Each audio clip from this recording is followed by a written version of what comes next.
नमस्कार। तृतीय भाषा हिंदी पद्य पाठ में आपको स्वागत है। मित्रों, आज मैं 10वीं कक्षा के मातृभूमि कविता के बारे में आपके सामने चर्चा करने जा रहा हूँ।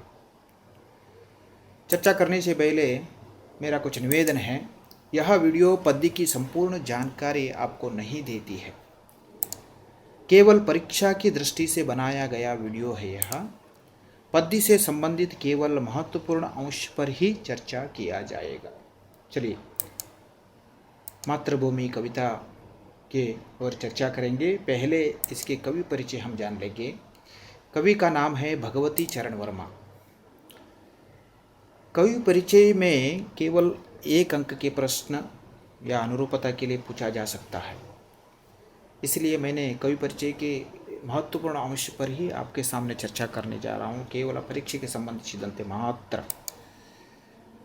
कवि भगवती चरण वर्मा जी का जन्म 30 अगस्त 1903 उन्नाव जिले के शफीपुर गांव में हुआ। इन्होंने विचार और नवजीवन पत्रिकाओं का संपादन किया।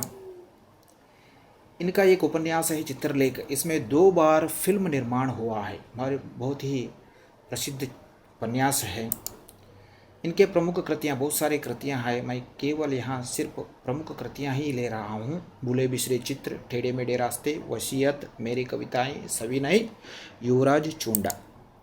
इनकी मृत्यु 5 अक्टूबर 1981 में हुआ। चलिए अभी पद्य की पैराग्राफ, पहले पैराग्राफ, इसमें 3 पैराग्राफ है। तीनों पैराग्राफ के बारे में चर्चा करते करते प्रश्न के ओर मैं चर्चा करूँगा। पहला है मातृभू शत शत बार प्रणाम, अमरों की जननी तुमको शत शत बार प्रणाम। मातृभू शत शत बार प्रणाम, तेरे उर में शायित गांधी बुद्ध और राम। मातृभू शत शत बार प्रणाम। इनमें क्या क्या प्रश्न पूछे जा सकते हैं? पहले, कवि भगवती चरण वर्मा ने मातृभूमि का शत शत बार क्यों प्रणाम करते हैं? ये प्रश्न भी पूछा जा सकता है। पाठ के अंत में यह प्रश्न नहीं, फिर भी पूछा जा सकता है। कवि भगवती चरण वर्मा ने मातृभूमि को इसलिए शत शत बार प्रणाम करना चाहता है। मातृभूमि अमरों की जननी है। यहाँ बड़े बड़े महान संतों ने जन्म लिया है, विभूति पुरुषों ने जन्म लिया है। यहाँ की धरती पावन धरती है।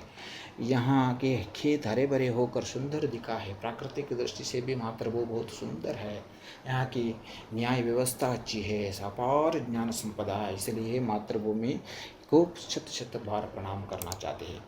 कवि भारत माता को अमरों की जननी क्यों कहा है? अमरों की जननी इसलिए कहा है, यहाँ महान महान विभूति पुरुषों का जन्म हुआ है, इसलिए अमरों की जननी कहा है। मातृभूमि के उर में कौन कौन शायित है? मातृभूमि के उर में गांधी, बुद्ध और राम शायित है। इसके बाद मैंने अगले पैराग्राफ की ओर बढ़ता हूँ। हरे भरे है खेत सुहाने, फल फूलों से युत वनोपवन। तेरे अंदर भरा हुआ है खनिजों का कितना व्यापक धन। मुक्त हस्त तो भांट रही है सुख संपत्ति धन धाम। मातृभू शत शत बार प्रणाम। इसमें 2-4 1 अंक का प्रश्न भी पूछा जा सकता है। मातृभूमि के खेत कैसे है? यहाँ की वन उपवन कैसे है? मातृभूमि के अंदर क्या भरा हुआ है?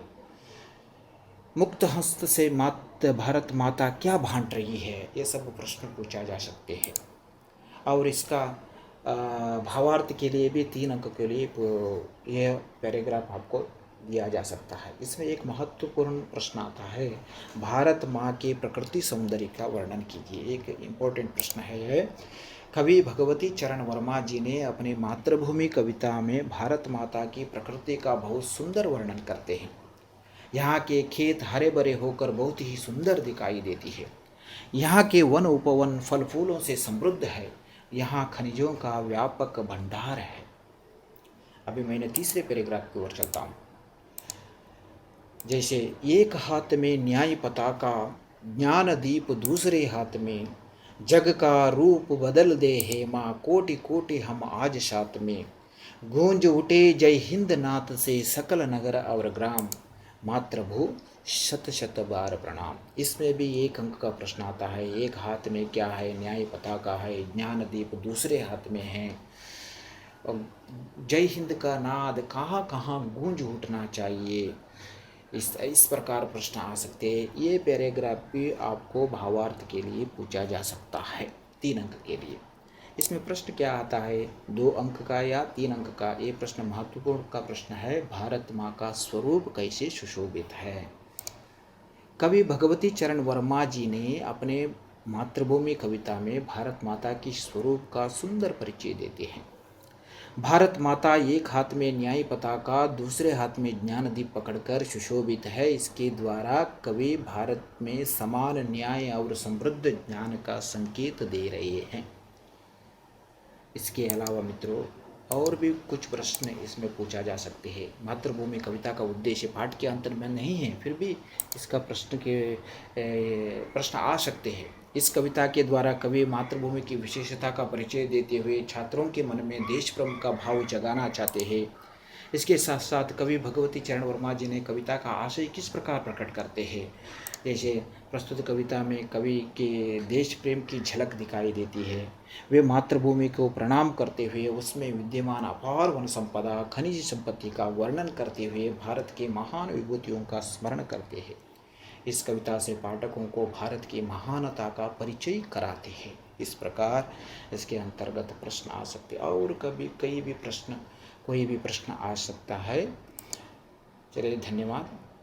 अगले वीडियो में अगले एक पाठ या पद्य को लेकर मैं प्रस्तुत हो जाऊंगा। नमस्कार।